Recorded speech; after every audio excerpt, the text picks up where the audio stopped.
When somebody says the word spy movie, it's likely that the Mission Impossible series is the first thing that comes to mind.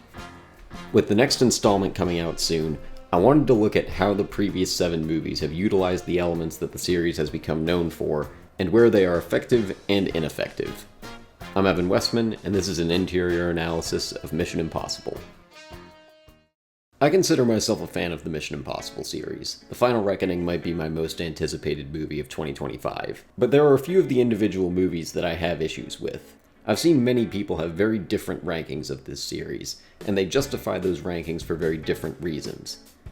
That's somewhat common with most series of a certain size. For Mission Impossible, the only things fans seem to agree on is that 2 is the worst one, and I actually disagree with that. Aside from that, I don't think any of the other 6 movies seem to edge the others out in terms of general popularity. Personally, my enjoyment of this franchise comes from how it incorporates the different genre elements that it trades in. Without speaking for others, I think that's likely what many people unconsciously are doing when they rank this series. Even though I really like a few of these movies, I feel like none of them have ever quite hit the pinnacle of what a Mission Impossible movie can be. I don't want to hold The Final Reckoning to the standard of being my perfect spy movie, but I've considered writing my own spy movie at some point, and I think looking at this series might help me figure out how to incorporate the elements of the genre in the right way to make the spy movie I've always wanted to see. So for this video, I'm going to look at each of the genre elements that are at play in this franchise to determine the roles they play in creating a good Mission Impossible movie. Some of them are more general spy movie elements, and others are more specific to this series, but by the end, I hope to have created a blueprint for the perfect Mission Impossible movie. I will try not to have my opinion dictate my analysis too much here, but a lot of this comes down to taste, so my opinion will probably show itself more than I want it to.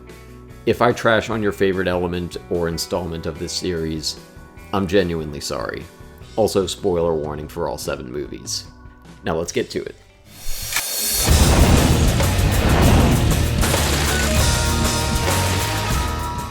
So let's get the obvious one out of the way first. If you know one thing about the Mission Impossible movies, you know that Tom Cruise does insane and dangerous stunts in them. Usually ones that involve him falling or hanging from really high places. Personally, I don't think the series has topped the Langley heist from the first movie. They've upped the spectacle and a couple have come close to matching it, but they've never exceeded it. I think the key factor for the stunt sequences of these movies is not the scale or the objective difficulty or spectacle of them. It's more about the narrative structure of the scene. When the stunt is reduced to just, Tom Cruise is going to do something cool, I find them less engaging. Jumping a motorcycle off a cliff is really impressive in isolation, but that stunt in Dead Reckoning might be my least favorite of the series because there's no moving parts to it, and we cut away from Ethan for most of the narrative time that he's falling away from the cliff. I think the surprise of having him crash into the train as a deus ex machina into the scene is way less fun than if we tracked with him the whole time that he's falling and he had smaller obstacles that he faced between the cliff and the train, like avoiding trees or landing exactly where he needs to. The same goes for the stunt in 3. It gets hyped up to us a bit, and the swinging stunt itself is cool, but then we don't get to see the actual process of Ethan stealing the rabbit's foot, so it doesn't have the excitement and reversals that it could. The other stunts in the series are planned out to varying extents with clear objectives and time-sensitive moving parts. The stunt from the second movie, even though it's less well known than the others, still has some nice build-up. The planning that we're shown creates anticipation and tension. Even when the stunt is executed perfectly, we're still given enough prior context to appreciate it. But the other 4 stunts I think stand out because they have complications that arise halfway through. The glove stops working, Henry Cavill gets knocked unconscious, the water tank turns back on, Tom Cruise is sweating. We all have our favorite stunts from the series, but I think the 4 key factors to making them work outside of pure spectacle are having a clear goal, moving parts that can create smaller obstacles, some kind of planning phase to show us how those moving parts work, and unexpected complications that arise throughout.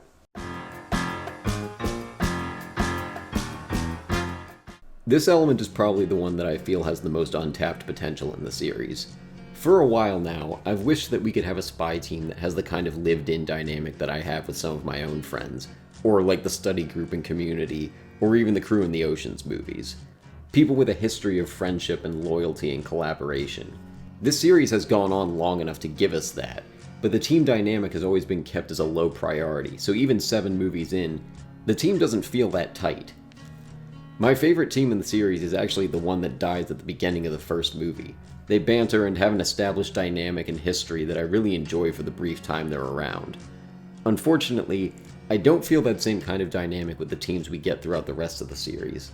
Luther and Ethan have a great rapport that's established in the first movie, but it doesn't get built upon that much in later movies.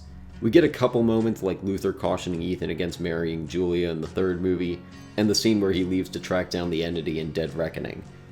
But considering that Luther is the only character besides Ethan that has appeared in all 7 movies, I feel like there should be a much stronger bond that we feel between them after this much time. The same goes for Benji. He's been here for 5 movies, but it doesn't feel like he and Ethan operate with a proportionately familiar dynamic. As annoying as some of the MCU quips and callbacks can be, they often arise from a shared history that the characters in that series have, which is largely missing from these characters. To be fair, Ethan, Benji, and Luther don't actually have a mission with all 3 of them on it until the 5th movie, and I think they have a decent enough dynamic in Rogue Nation and Fallout. Part of the problem is that every team member besides Luther and Benji hasn't stuck around long. Jeremy Renner disappears without so much as a line of acknowledgement after Rogue Nation. Alec Baldwin dies in Fallout, Ilsa has apparently died as well, and none of the other team members from any movie come back. I think Ghost Protocol tried to establish a new team that could carry us through the later movies, but I've never been sold on the team in that movie in the way that it seems to want me to be. Also, Paula Patton disappears from the franchise immediately after, with Jeremy Renner dropping out 1 movie later, so that work ultimately doesn't have any long-term effect aside from making Benji a more permanent team member. Although I see this as a weak point to the franchise, it does come with a benefit. Because so few characters stick around, it's easier for the audience to start with any movie in the series. There's also not a well-defined enough skill set for the team members. Benji and Luther both fill the hacker/tech guy role, which makes them somewhat redundant, and most of the other characters who show up don't have a major skill that they bring to the table. Comparing again to the Ocean's movies, those crew members are all chosen because they each have a specific skill set. We get a decent intro with Krieger and especially with Luther when they get recruited in the first movie. But after that, any new team member just shows up with no indication of what they bring to the table. The closest we get is Naya being a thief that Ethan recruits, but ultimately she's being recruited because she's the villain's ex, and not because of her thief skills, which she never ends up using in the mission anyway. However, despite all of the frustration I'm expressing here, I think the introduction of Ilsa to the team is done quite well. Rogue Nation largely centers around the established team trying to determine whether they can trust her. There's some great reversals that happen throughout that movie, but ultimately, they learn that Ilsa is someone they want on their side. She doesn't become a true IMF agent in Fallout or Dead Reckoning, but they don't have to keep questioning if she's trustworthy when she shows up in those movies. I don't expect that the final Reckoning will do anything to get me super invested in the team. At this point, it's probably too late for that.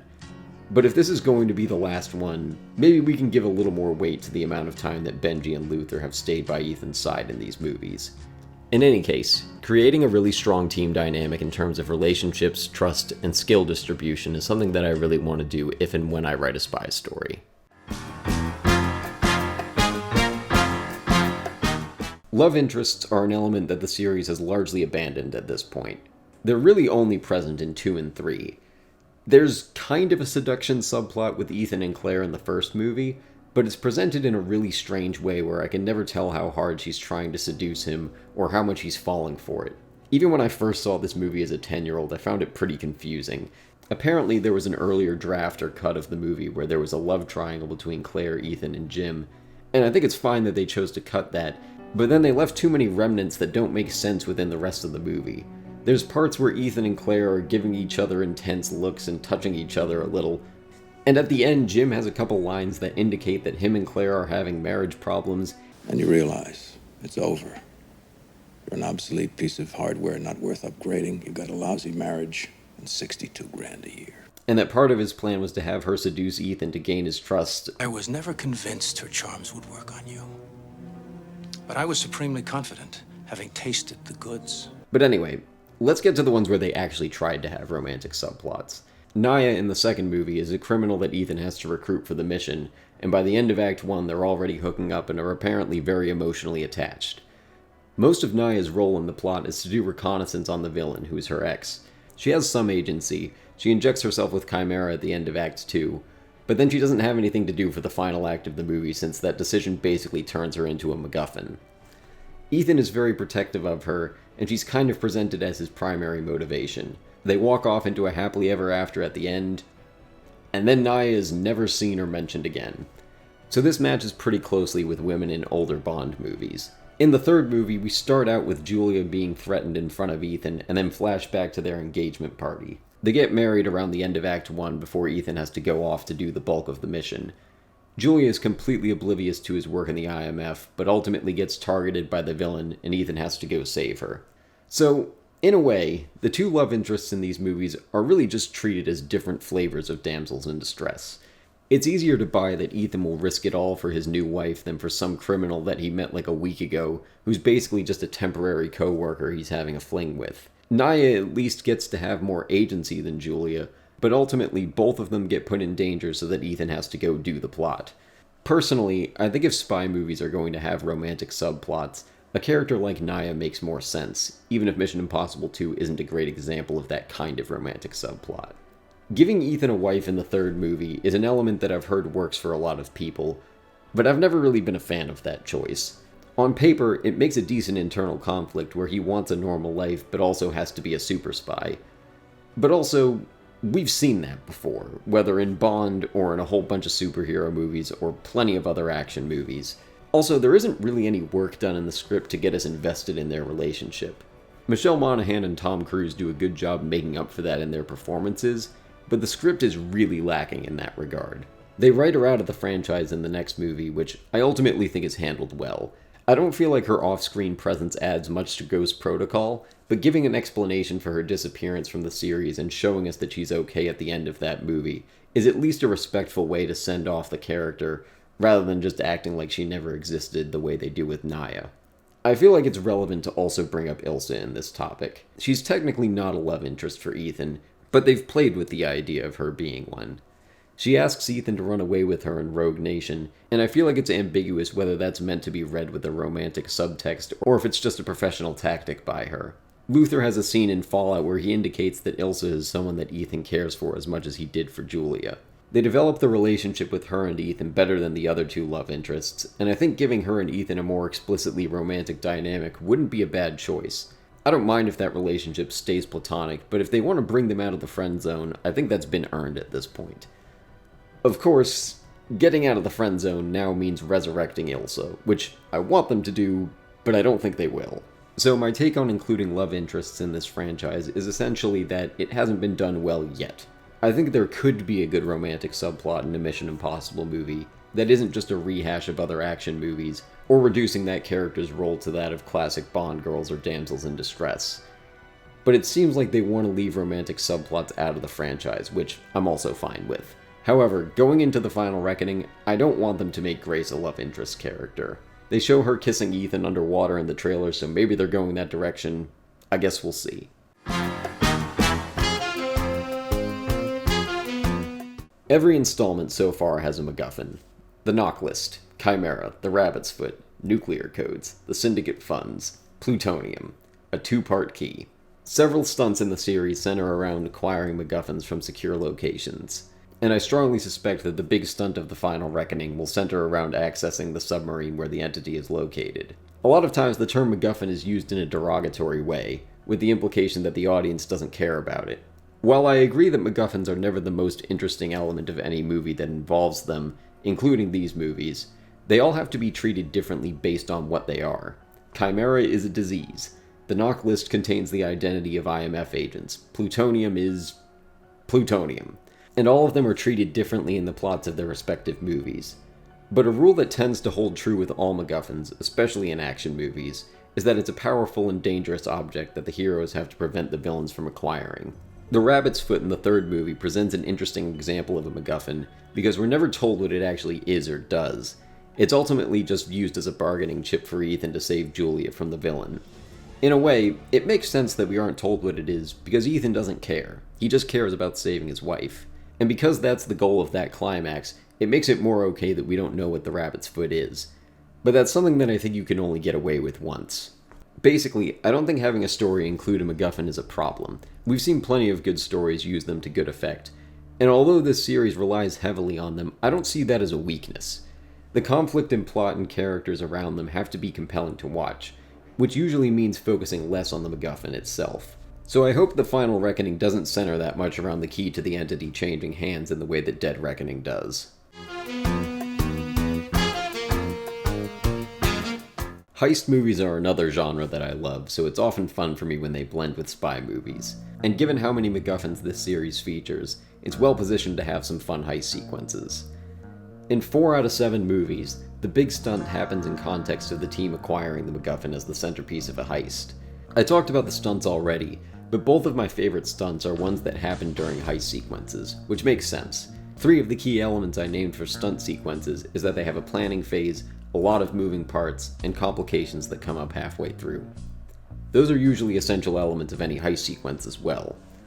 Probably the most iconic scene in this series is the Langley heist in the first movie. It has a build-up where we're shown the obstacle that the characters are facing, so when Tom Cruise finally gets into that room, we understand the stakes of every movement he makes. Every little thing that goes wrong adds to the tension, and each member of the team has a role to play in the heist. I would name that scene as the gold standard for spy heists. The other heists in the series take cues from it, but not all of them. 2 has a heist where Ethan goes to destroy Chimera before Ambrose can get to it. There's some fun build-up and a decent stunt that needs to be executed precisely, but not a lot of moving parts. Once Ethan's out of the helicopter, Luther and Australian Benji don't really have anything to do. 3 has 2 heists. The first one involves kidnapping Davian at the Vatican, which has some good complications and moving parts for all the characters to participate in.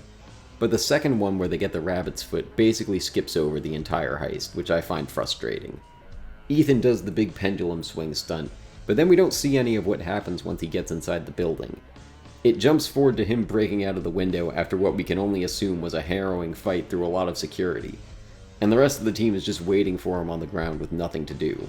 Rogue Nation has my second favorite heist. Benji and Ilsa are both playing important roles throughout it. It doesn't have a ton of moving parts, but there aren't excess characters left on the sidelines like some of the other heists. And there's a big impressive stunt with complications that come up during it.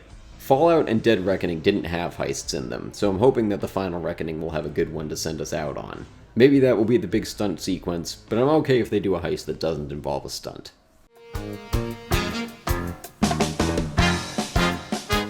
This element has been pretty consistently excellent. The theme song for the series is fantastic. You've all heard it, and the newest version that Lauren Balfe has been making is probably the best version of it. I don't have more to say about it than that, this song just rips. This is the element where my personal preferences are probably going to show up the most. Fallout ranks somewhere in my top 10 action movies of all time. It has far and away my favorite action of the series. The motorcycle chase through Paris might be my favorite chase scene ever, and it's got some decent hand-to-hand combat. They really bring their A game to the action scenes in this movie. There's something about the way they're shot that just really works for me in a way that I can't put my finger on. The other action scenes of this series, outside of the stunts, I find largely forgettable. The fights in 2 are memorable, but that's more because they're campy than because they're good. The motorcycle chase in Rogue Nation is pretty solid, and the bridge scene in 3 is decent, but the most disappointing thing to me about Dead Reckoning was that the action scenes in that movie never quite lived up to the adrenaline of Fallout, especially the Rome car chase. But let me try to remove my preference if I can. Despite being primarily marketed as action movies, I don't feel like this series needs outstanding action to be good. The first movie and Rogue Nation are relatively light on action, and rely more on twisty plots to keep us interested. That said, I think better action scenes are always a good thing, and always make these movies more enjoyable. So in terms of the final Reckoning, I still hope we get some good action, preferably closer to what they did in Fallout. And based on the trailers, it looks like they'll be putting a lot of effort and money into some big spectacle sequences. But I think it can be a satisfying experience even without top-tier action, as long as they bring their A game to some other elements. Impersonating other people is pretty common in spy movies, but Mission Impossible is unique in its use of masks. Some impersonations don't involve masks, but most do. I find that the incorporation of masks tends to be a weaker point of this franchise. A lot of times it feels goofy, partly because it's hard to buy that any mask can be that realistic. Maybe it's the sci-fi fan in me, but I like sequences involving masks better when they show us more of how the mask works instead of just treating them like they're magic. There's a blink and you'll miss it line in the second movie saying that the villain of that movie is someone whose facial structure makes him one of the other IMF agents that can wear Ethan Hunt masks. Ironically, that's also the movie that relies most on masks just being magic, but I still appreciate the inclusion of that detail. There's also a sequence in the third movie where Ethan needs a voice sample from Davian before he can impersonate him. I don't think we need to add more mechanics to the masks, but I wish the other movies used those limitations to make scenes with masks more interesting, instead of just relying on them as an easy plot device. To its credit, the series sometimes has the mask machine break to make things more difficult. But the thing I find interesting with the inclusion of masks is how they're more often used as a reveal at the end of an impersonation scene, rather than cueing the audience in before an impersonation scene begins. By my count, there are only 3 scenes where we are shown that a person is wearing a mask at the beginning of a scene. One is Ethan going to a party dressed as some senator at the beginning of the first movie, the second is Ethan impersonating Davian in 3, and the last one is Grace impersonating the White Widow at the end of Dead Reckoning. All the other dozen or so mask uses in the series are done as reveals. When I was first writing this section, I was critical of that imbalance, but in rewatching all these movies, I've actually come to appreciate the technique of using them as a reveal more. It makes me think of the classic Hitchcock quote about the bomb under the table. And the way he talks about it, it's always more suspenseful to show the audience the bomb at the beginning of the scene so that it can have tension. So following that logic, I'm surprised that mask scenes don't take that advice more often. I think it cheapens the reveal in cases where we could have more fun with the tension of those scenes. And to their credit, the impersonation scenes that don't involve masks all follow Hitchcock's advice to keep us on the same page as the impersonator. The parallel impersonation scene in Ghost Protocol is probably the best one in the series, even though the plot mechanics of that scene don't really make sense. And in a way, it seems reasonable to make the mask a reveal when the villains are using them, because we experience the reveal alongside the protagonists, but that only happens a couple of times. Most of the time, it's the protagonists using masks, and we aren't brought up to speed until one of them pulls their mask off. While I don't think this is a good choice for all of the scenes, there are a few where it works. I'm not going to contradict Alfred Hitchcock of all people, but in his bomb under the table example, the scene before it goes off is just a couple people talking casually about baseball. But what if the scene is more interesting than that? In some cases, the scene actually has more tension because we don't know about the mask. Davian threatening Julia in 3 wouldn't have the same suspense if we knew from the beginning that he's actually just threatening some random woman. When the scene has enough drama to it before the mask reveal, you kind of get to have it both ways. It plays one way while you're watching it, and then reads differently in hindsight. The reveal can still be underwhelming in some cases. For instance, learning that Julia is still alive after the interrogation in 3 kind of undercuts the drama of the whole scene, and in a way it kind of treats the death of this random other woman as inconsequential. But I think it works better in the scene in Fallout where Henry Cavill reveals himself to be a villain because he thinks he's talking to Solomon Lane. And the scene in Rogue Nation where the team has to get to the British Prime Minister pulls it off pretty well too. There's also an interesting sequence in the second movie where Ambrose is impersonating Ethan, but we're also cross-cutting with a separate location where Ethan is impersonating the scientist who dies at the beginning. At the start of the scene, we're meant to be questioning how the dead scientist is alive, but then we get the reveal that the dead guy is actually Ethan in disguise, which tells us that this isn't actually Ethan. So it's kind of an interesting way to present those two scenes, because if you just let them both play out in full, there's less tension, and it's a clever way to trick us for the first half of the scene, and then give us that tension and show us the bomb under the table for the second half. I don't think it's a technique that should be repeated, but it might be the most creative use of masks across this series. I'm not saying that I necessarily want more masks in the series, but since masks are one of the elements that are unique to it, I feel like they could take advantage of it more. There are whole movies like Mulan or Mrs. Doubtfire that have an impersonation as the main plot. What if one of the Mission Impossible movies had a character doing basically that? Like what if Luther or Benji spent an entire movie pretending to be someone else undercover as part of the mission? It might end up being goofy in practice, but it still feels like a missed opportunity. Also, and this isn't so much a critique of these movies, but impersonating someone involves way more than just the face and voice. There's never any acknowledgement of body type or mannerisms or speech patterns, or even personality coming into play during one of these sequences. Aside from this line. You know, that was the hardest part of having to portray you. Grinning like an idiot every 15 minutes. It sort of comes up as an obstacle in the Rogue Nation heist, where the security system is able to analyze people's gait, which renders the masks useless. And I think they do a good job of casting actors who are at least somewhat believable when the mask comes off. Nobody's pretending to be anyone with a way bigger head or a 10-inch height difference or anything like that. At this point, it's almost a sure thing that the next movie will have masks come up at least once, and I expect they'll be incorporated in much the same way as they've always been. But maybe they'll have a decent impersonation sequence with some good tension. Regardless of how they're used, I'd prefer it if they keep it to a minimum and not do anything too ridiculous.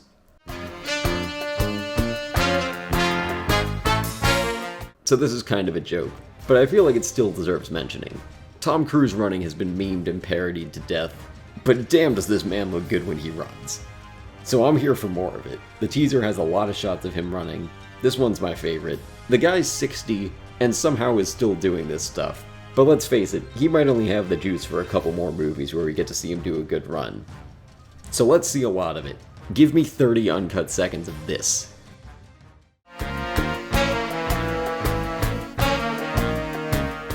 Every installment in this series has a villain, but they vary in how prominent the villain is. 2, 3, and 7 probably have the most prominent villains. Ambrose in the second movie functions a lot like Sean Bean's character in GoldenEye. He's a rogue agent that has a more personal history and rivalry with Ethan, although this comes out more through expository dialogue than anything else. Gabriel in Dead Reckoning also has a personal history with Ethan. It's kept pretty vague. Most of what we know is that he killed some woman that Ethan cared about, apparently before Ethan joined the IMF, and then later he kills Ilsa. They also have Ethan's personal conflict with him come in as an important element, as Ethan has to choose in the climax between killing Gabriel out of revenge or keeping him alive so he can have a chance at defeating the entity. In contrast, Owen Davian in 3 has no prior ties to the IMF or Ethan, but like Gabriel and Ambrose, his primary mode of antagonism is to threaten women that Ethan cares about. That isn't to say that threatening women is the only trick this series plays when it comes to villains, even if it seems to be one they fall back on. Jim Phelps and August Walker are villains that are introduced as allies. The first movie has Jim appear to die during the opening mission, only to reveal himself in the climax as the one who framed Ethan. August Walker is presented as someone who will cause conflict even though he's basically on Ethan's side, but is later revealed to be the main villain.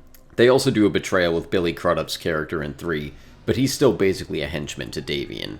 Solomon Lane in Rogue Nation ends up kind of waging war against Ethan, and is shown to be his ideological antithesis, but they don't frame this in such a personal context like with Gabriel and Davian. I think this is a better choice for Lane.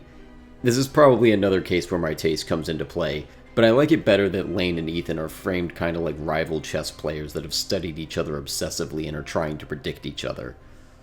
Although, by the end, Lane is falling back on threatening someone Ethan cares about, which in this case is Benji. And finally with... crap, what's the dude's name from Ghost Protocol? The guy from John Wick. He's just out causing trouble and doesn't have any sort of personal conflict or history with Ethan.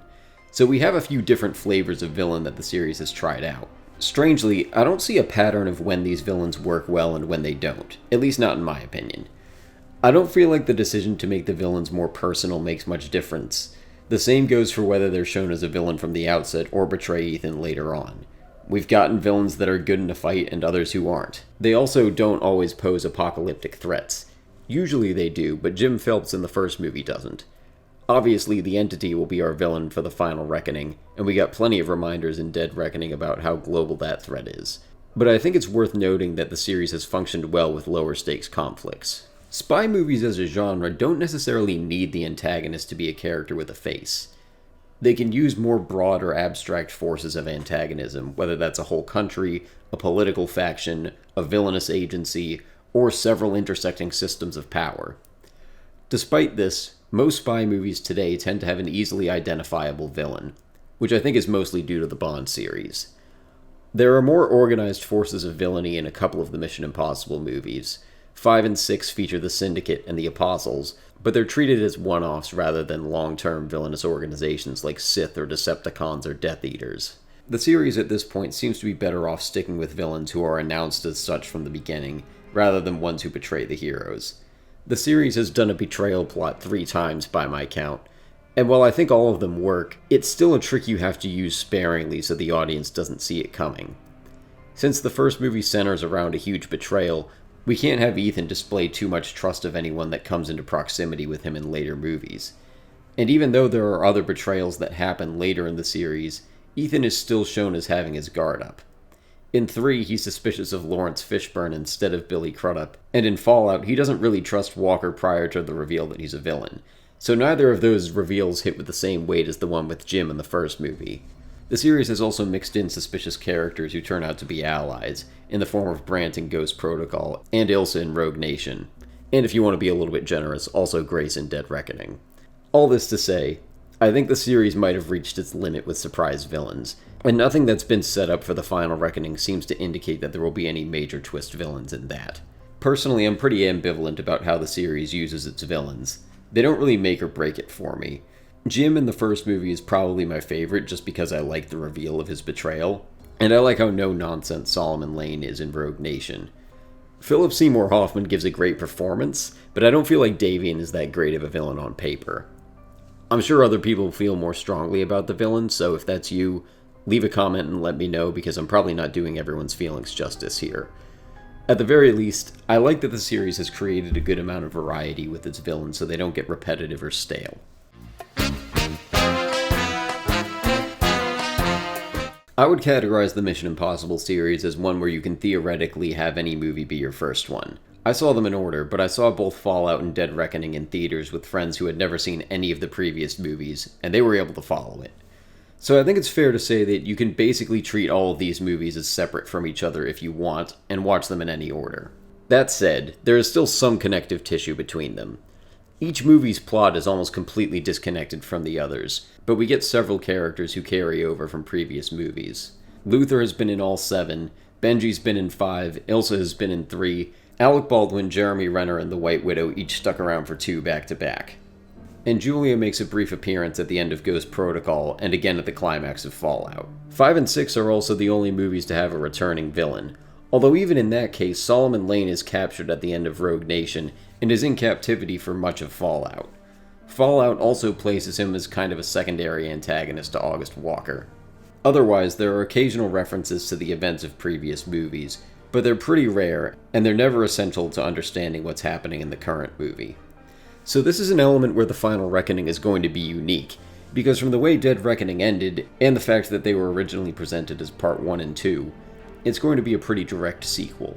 It looks like we'll have the same antagonist, the same MacGuffin, and a lot of characters that will likely carry over.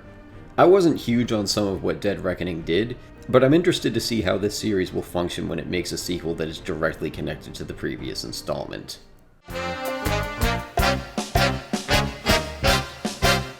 Most of these movies have Ethan going rogue in some capacity. The only one where he never does is 2. He doesn't technically go rogue in Fallout, but they sort of give the window dressing of him going rogue by having him impersonate John Lark and pretend to work for the villains for a little bit, and by introducing Angela Bassett and Henry Cavill as CIA operatives that are trying to regulate his behavior. However, going rogue never involves Ethan actually going against the intended mission of the IMF, or being the bad guy in any way. He's always either being framed by someone else, or working to take down a threat that the IMF or CIA won't authorize him to. Or in the case of Ghost Protocol, the IMF has been compromised and isn't able to oversee his actions the way it normally would. The IMF, and by extension the American government, are also never truly villainous forces. Even when they're an obstacle, it's always because they're either too tied up in bureaucracy to act effectively, or they're being sabotaged from within by a rogue agent.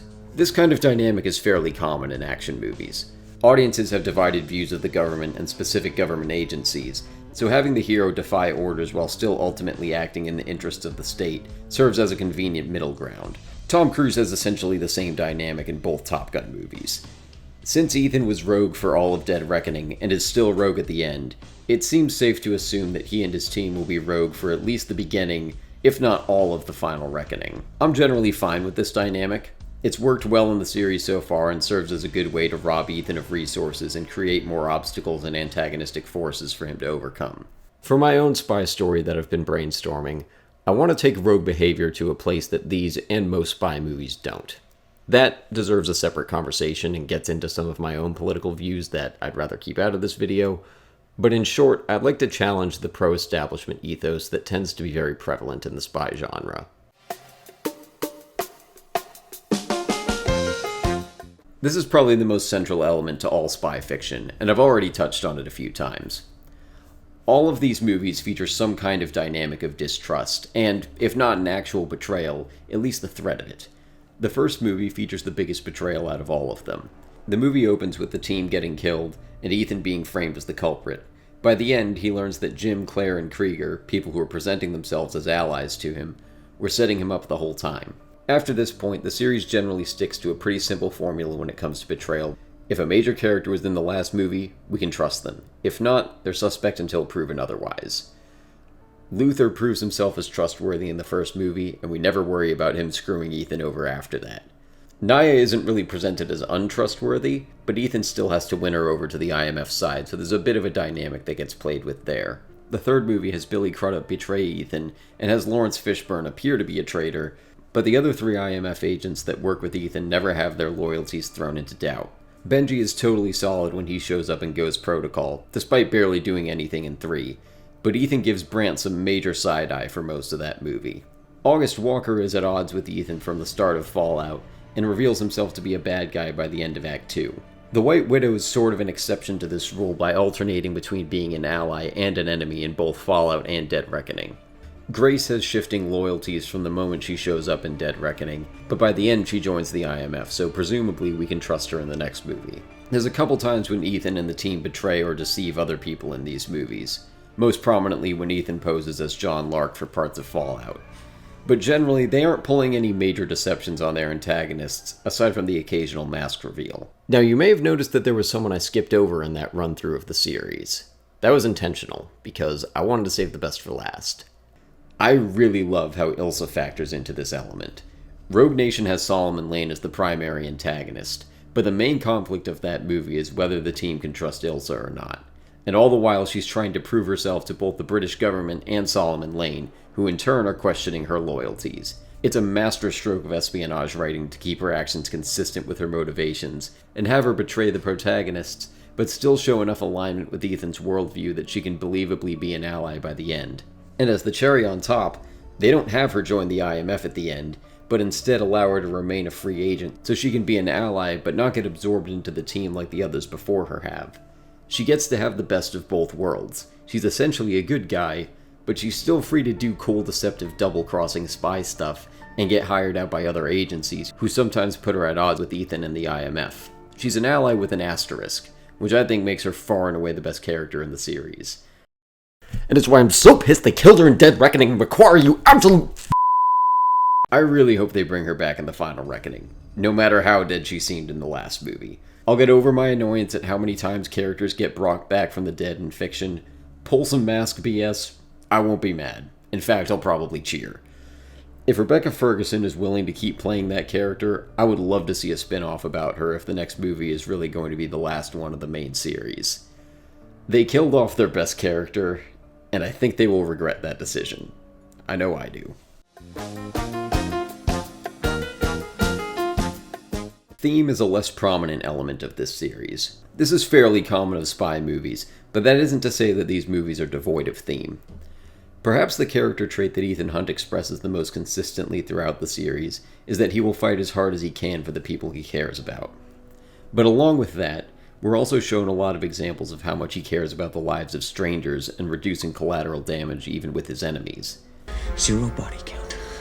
This is just a me thing, but I like it when action heroes use their skills to reduce collateral damage instead of just being really good at punching and shooting bad guys. And I think that ties into the motivation behind several of the stunts. Hunt will prefer to enter biocide somewhere from the top where security is minimal. He'll undoubtedly engage in some aerobatic insanity before he'll risk harming a hair on a security guard's head. If he has time to plan things out, Ethan always chooses to do something insanely dangerous, rather than kill innocent people to accomplish his mission. For most of the series, this characteristic is just quietly present. But in Fallout and Dead Reckoning, it's tied more explicitly to the core plot. Fallout has a small theme of choosing the one life at the risk of the many. I don't feel like it adds that much to my enjoyment of it, but I generally like how it's incorporated. Dead Reckoning really surprised me by having the theme be my favorite element of it. It essentially turns the volume up on the theme of Fallout. Despite everything I find frustrating about that movie, I love how many moments show Ethan's commitment to taking care of both his own team and the random people around him. This character, Degas, has a few small moments that I really think help solidify this theme. It's a theme that this series might have stumbled into by accident, but I think it's a good one for it to explore. And it matches well with Tom Cruise's intensity. But I swear, your life will always matter more to me than my own. You don't even know me. What difference does that make? I don't need this theme to continue into the 8th movie, although I expect it will, and I'm here for it as long as they approach it with the same intention they did in Dead Reckoning. But at the very least, I think the series has done a good job at not getting thematically confused in the movies that don't have themes, and commits to delivering a cohesive and simple theme when they choose to include one. Comedy has been a far less prominent element of the series, but it's always included some comedy in it. Personally, it tends not to do much for me, but since it's not very prominent, I don't really mind. I've never felt like the series utilizes Simon Pegg well. I always prefer him as more of an understated character like in Shaun of the Dead and Hot Fuzz, instead of being louder like he is as Benji. The only place I feel like the comedy really detracts is the Rome car chase in Dead Reckoning. It feels like they really undercut the potential excitement of that scene by making this cartoonish setup where Tom Cruise and Haley Atwell are handcuffed together while they're driving. Also, the train conductor fainting after the climax of the first movie feels like it comes out of a full-on kids movie. Aside from that, I feel like the jokes are included wisely in the series, even if it's not an element I particularly enjoy. It's not fishing for laughs constantly like the MCU, but it occasionally invites you to laugh and is willing to not take itself super seriously in some cases. You mean it'll be difficult? Very. Well, this is not mission difficult, Mr. Hunt. It's mission impossible. Difficult should be a walk in the park for you. So as long as it doesn't interfere with anything else, I'll tolerate it. This series is lighter on gadgets than some spy movies are, especially Bond movies, but there's usually one or two that show up in each movie. Gadgets in spy movies are often used to make a cool, high-tech atmosphere, and of course to let characters do things that aren't normally possible, like climb up a glass skyscraper, or float through a computer server, or hack into things in ways that I assume aren't possible, or at least would realistically take much longer. Gadgets generally function in one of two ways in this series. The first way is just as a quick plot convenience to allow a scene to happen without requiring too much time or work from the characters. Usually this comes in the form of disabling some kind of security device, or granting access to a secure location. In these cases, the gadgets function perfectly. The second way is to create some kind of physical spectacle. Things like the explosive gum in the first movie, or the adhesive gloves and magnetic levitation suit in Ghost Protocol fall into this category. In these cases, there has to be more setup with how the gadgets work, and in some of these scenes, the gadgets malfunction. Ghost Protocol is probably the most gadget-heavy movie, and features a few instances of gadgets either malfunctioning or not doing exactly what the characters need them to. I think this is a good approach to gadgets that are an essential part to a bigger sequence. If the gadgets work too well too often, it makes things feel too easy, so having them half work allows for a cool spectacle, while also creating an obstacle the characters have to deal with. Beyond the Screenplays podcast about Dead Reckoning raised the idea of having the team going completely analog, since they're facing off against an AI in that movie. I think they should have committed to that more in Dead Reckoning, and they absolutely should for at least part of the final Reckoning. If the villain has the ability to hack basically anything computerized, it puts the heroes at a huge but interesting disadvantage. So I'm hoping that having the entity as the villain means that any gadgets in this movie will not work to their full potential and give us some interesting sequences and obstacles.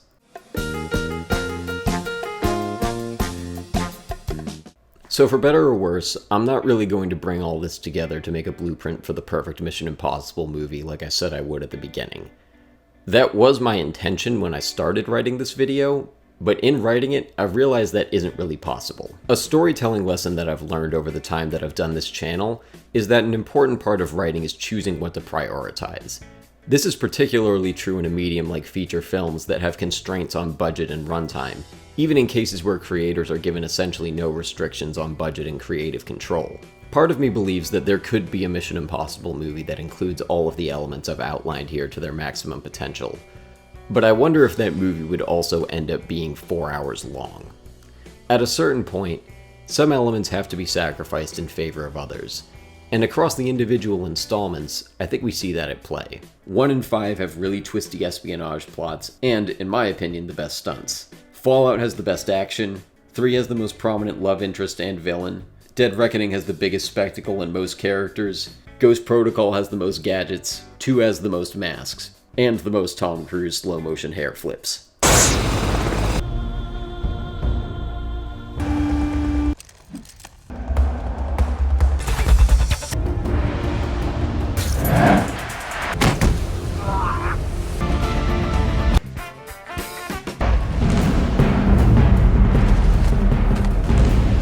My point is that as much as we might think that we want every dial to be turned to 11, sometimes it's better to just pick a couple of elements and focus on them and make them really good. Because we've seen examples of movies that try to cram in too many ideas or agendas and end up being incoherent messes. Stuff like Batman v Superman, the Matrix sequels, and the past decade of Star Wars movies are probably the loudest examples of this problem. Even though Mission Impossible has some installments that I find disappointing, I don't think any of them are guilty of trying to do too much. Dead Reckoning probably comes closest to that, but I don't think it takes on more than it can handle. It's not realistic to hope that the final Reckoning will mix all of these elements exactly to my taste, so maybe I'll try to measure my expectations by hoping that it does just a couple of them really well. And maybe that's a lesson I can try to take into my own spy story. I know I want to make a really good spy team with well fleshed out characters for that story, but maybe that means I won't be able to put as much focus on a twisty plot or cool action scenes. I don't mean to pull the rug out from under the whole point-by-point breakdown I just did. It's still important to recognize how each of the elements of a genre function, when they work, when they don't work, and how they blend with each other. If this series is going to continue without Tom Cruise, they're going to have to consider a lot of what I've talked about here in continuing or rebooting the series. I've identified 16 elements here. If you've ever gone to a buffet and tried to fit 16 different types of food on your plate, you know that you can't fit much of any one of them on there. That's the challenge that the first cruiseless Mission Impossible movie is going to face. It can't have a lot of everything, so the people in charge of it will have to choose some elements to prioritize and others to set aside or downsize. So to at least somewhat fulfill the promise of the title of this video, I'm going to say how I would do it. I'm not saying that this is right or perfect, and I'm not going to expect that the final Reckoning will deliver this for me. This is just how I would write a Mission Impossible movie if I was asked to. I want a really good team with a solid dynamic, distinct skills, and relationships that I care about. And one Ilsa-like character who they can't fully trust and turns out to be good by the end. Maybe that person is outside of the core team and off doing their own thing, but we can't tell if they're friend or foe, at least in Act 1 and 2. If there is a romantic subplot, I want it to involve that wildcard character, but only if there's enough space for it to breathe and really develop. Probably I'll save that for a sequel. I want a heist sequence that involves all of the team members and has some twisty complications thrown into it. Maybe there's a MacGuffin, maybe not. I don't really care. I'll put one in if it makes sense. I do want there to be a stunt, but it needs to have planning and moving parts to it.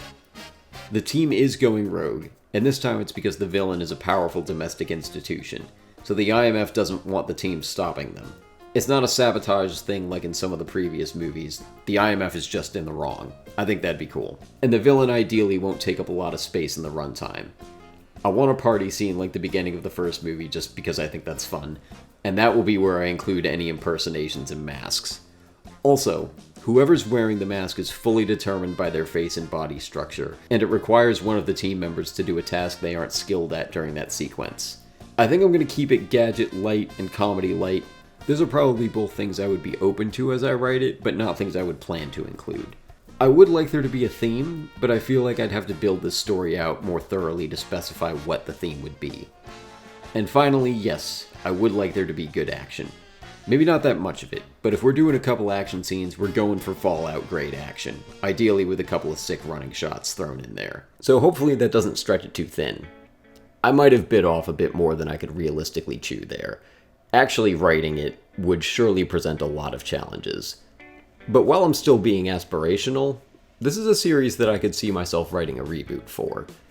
If there's any series that I would want to be involved in creatively, I think it's this one. And if they don't tap me for that job, I'll just write my own spy story and see how that goes. So So that's it. I hope you enjoyed this. And in the meantime, you can listen to our podcast on the first movie or join our Patreon and access our watch along of the second movie. I promise you that is a more enjoyable way to watch Mission Impossible 2 than just doing it by yourself. I will be doing a ranking video for this series at some point soon after I see 8, and if any of you leave insightful comments about this video, I will address those in that ranking video. Also, I just want to predict it now and say that I think they're going to kill Ethan Hunt in The Final Reckoning. If it's really going to be Cruise's last movie, I think they will kill him off instead of giving him a happily ever after. Otherwise, thanks for watching, and I'll see you next time. Now let's get to it.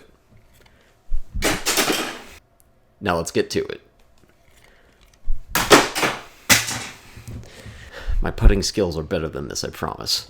Also, I'm sitting. It involves a lot of legs. Now let's get to it. Now let's get to it. I don't actually need these glasses, by the way. They're blue light glasses.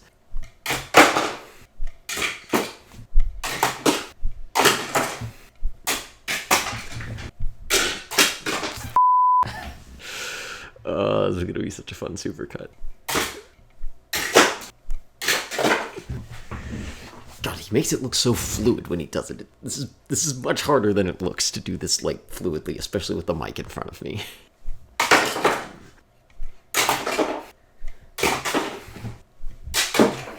This is why I warm up. I do a lot of pumps when I putt, because it's not good to do. I'm not good at this one where I just right off. Good enough.